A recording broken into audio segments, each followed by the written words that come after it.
Salut à tous, alors aujourd'hui dans cette vidéo je vais vous présenter tous les composants du drone et comment est-ce qu'ils interagissent entre eux. Je vais aujourd'hui vous présenter donc les principaux composants du drone racer ou du drone FPV. Alors il faut savoir que dans un drone FPV, il y a plusieurs composants qui interagissent entre eux de manière différente. La principale partie des composants interagit entre eux grâce à des câbles, mais certains composants peuvent interagir entre eux différemment. Donc, je vais vous présenter maintenant l'un des composants également principal du drone FPV, donc qui est la FC, donc alias le Flight Controller, donc contrôleur de vol en anglais. C'est là-dessus qu'on va venir souder tous les composants sur les différents petits pads de la FC. Ils ont des processeurs différents, donc processeurs qu'on peut voir juste ici. Les différents types de processeurs sont des F3, F4, maintenant F7 et F10, je pense que ça existe. Ça sera en fait la puissance du processeur et sa capacité à gérer vite ou plus d'informations. Il faut savoir que les FC ont donc le processeur qui fait référence comme dans un ordinateur à un CPU. Les FC fonctionnent avec des logiciels différents et des firmware différents. La plupart d'entre eux fonctionnent avec Betaflight, que je vais voir avec vous dans une prochaine vidéo. Maintenant, on va parler du RX. Donc RX, qu'est-ce que c'est? C'est le receveur. Donc c'est ce qui va permettre de faire le lien entre le drone et la radiocommande. Il existe plusieurs types de RX et les RX fonctionnent avec des protocoles. Ce qu'on appelle des protocoles, c'est le langage de communication entre la radio et le récepteur. Bien sûr, il faudra avoir une radiocommande compatible si on veut pouvoir connecter la radiocommande au récepteur. Il existe plusieurs protocoles différents, mais les plus connus sont le FlySky, le FrSky et le Crossfire. Certaines radiocommandes sont multi-protocoles, donc ils ont plusieurs protocoles dans la même radio. Donc comme c'est le cas de celle-ci, il y a du FlySky et du FrSky en même temps. Il faut savoir que sur les radiocommandes, on n'a pas forcément tous les protocoles que l'on veut. C'est pour ça qu'on peut rajouter un module, ce qu'on appelle un module, à l'arrière de la radiocommande, donc comme je vais vous montrer ici. On a donc un module qu'on rajoute, qui peut se déclipser très facilement. Et donc on y retrouve ce qu'on appelle une baie pour pouvoir mettre un module. Ce module il permet de, donc par exemple ici c'est un module Express LRS qui est un protocole assez récent.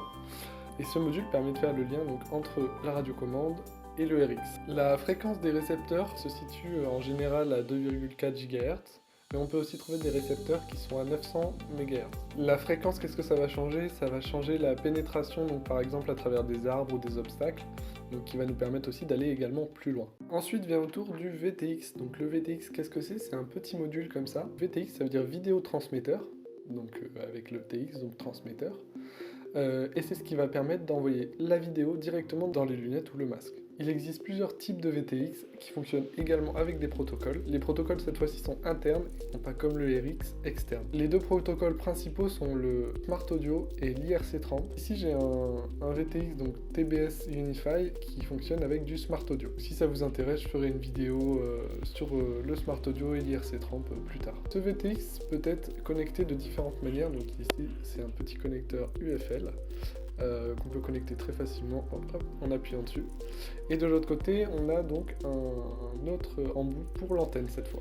On peut aussi varier la puissance du VTX. Celui-ci va jusqu'à 800 mW, donc qui est déjà très important. Au plus il y a de puissance, au plus le drone va pouvoir aller loin et on aura toujours le retour vidéo. La législation en France interdit d'aller au-dessus de 25 mW, donc il faut respecter cette règle. Le VTX permet également d'avoir un OSD. Donc ce qu'on appelle un OSD, c'est l'affichage qu'on voit dans le masque, donc toutes les informations, style la batterie restante, la vitesse à laquelle va le drone, l'altitude, la réception radio, etc. Donc au VTX, il faut également ajouter l'antenne. Donc il existe plusieurs types d'antennes, donc des antennes courtes comme celle-ci, ou des antennes un peu plus longues comme celle-ci. En général, vous aurez plus des antennes longues pour mieux capter le signal. Celle-ci est encore une petite antenne, il existe des antennes qui sont bien plus grandes. Ensuite, on va parler donc des différentes caméras FPV. Donc les caméras, donc comme là une Foxair Predator V5, donc qui sont reliables très facilement grâce à une petite nappe. Les caméras ont plusieurs spécificités, notamment au niveau de la lentille, donc on peut voir, donc là c'est une 1,8 mm. Les caméras fonctionnent en général en 4 tiers et en 16 neuvième, donc qui permet d'avoir soit un écran plus large, soit un écran plus carré. Il existe des caméras un petit peu spéciales, comme cette Calyx Startier, comme j'ai parlé dans ma toute première vidéo, qui permet à la fois de voir en direct ce que donc vous voyez dans les lunettes, et en même temps qui permet d'enregistrer, donc celle-ci jusqu'en 4K 30 fps, avec le petit module qui se trouve juste ici. Les deux caméras que je vous ai présentées sont des caméras analogiques, donc qui ne peuvent pas fonctionner avec le système HD de DJI. Parlons ensuite des moteurs. Donc les moteurs, il existe plusieurs tailles et il y a plusieurs chiffres écrits dessus.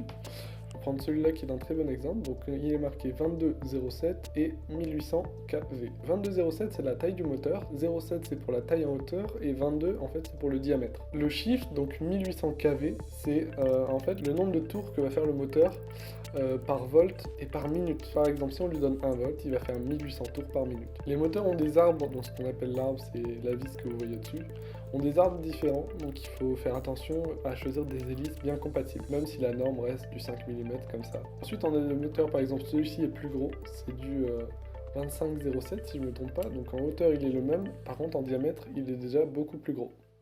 Maintenant, on va parler des ESC. Les ESC, qu'est-ce que c'est? Donc, c'est ces petites cartes qui font en général la même taille que la FC, donc qui se placent juste en dessous. Voilà, et c'est ce qu'on appelle une stack. Les ESC, qu'est-ce qu'ils permettent? Donc, comme vous voyez, on a 3 pads de soudure de chaque côté, donc il y en a en tout 12.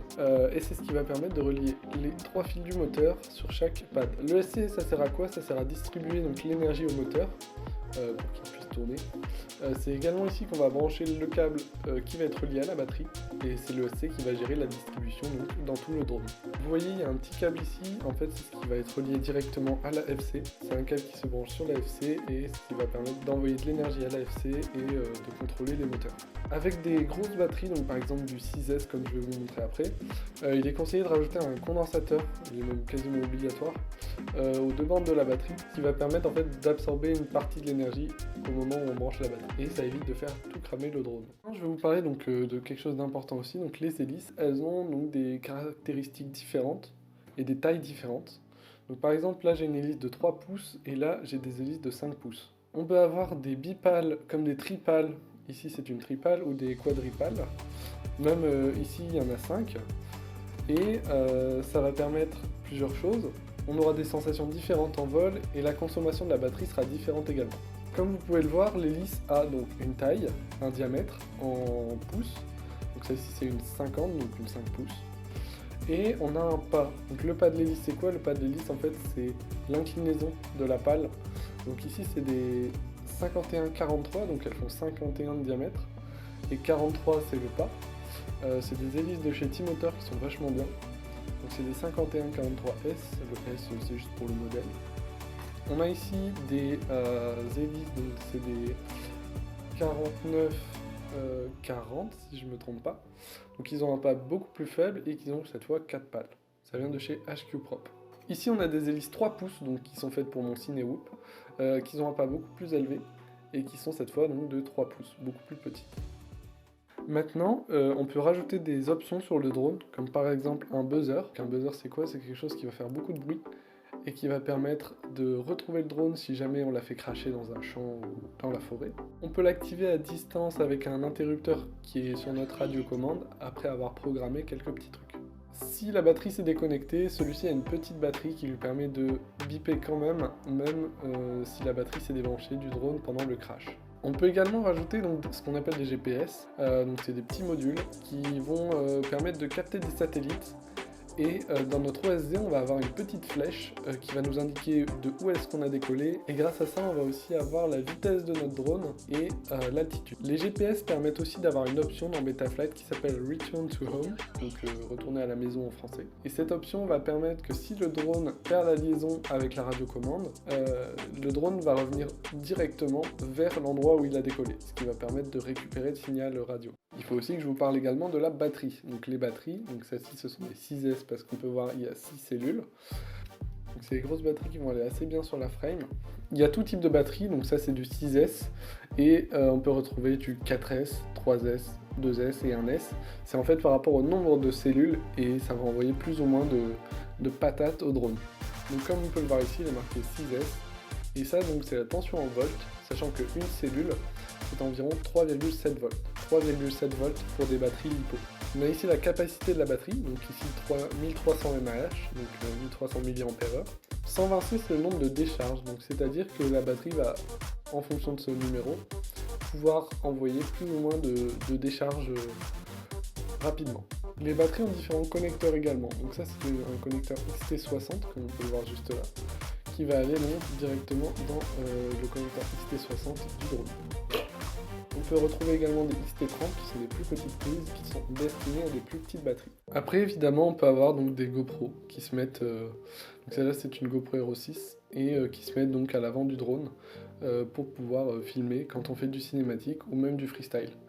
Pour le freestyle, il est plus conseillé de mettre des GoPro Session 5 qui sont vraiment le top du top. Et là c'est une GoPro Hero 6 et c'est plus pour faire du cinématique. Je pense avoir fait le tour de tous les composants qu'il faut pour qu'un drone racer vole, un drone FPV. Si vous avez des questions, n'hésitez pas à me les poser en commentaire, j'y répondrai avec plaisir. Je vais faire des vidéos dédiées donc sur chaque composant qui va permettre de plus rentrer en détail dans le composant et donner plus d'informations. Lors de cette vidéo, je vous ai présenté chaque composant, mais pas très en détail. C'est pourquoi je vais faire cette série de vidéos sur chaque composant. Sur ce, j'espère que vous aurez aimé la vidéo et je vous retrouve plus tard pour d'autres vidéos sur chaque composant. Salut!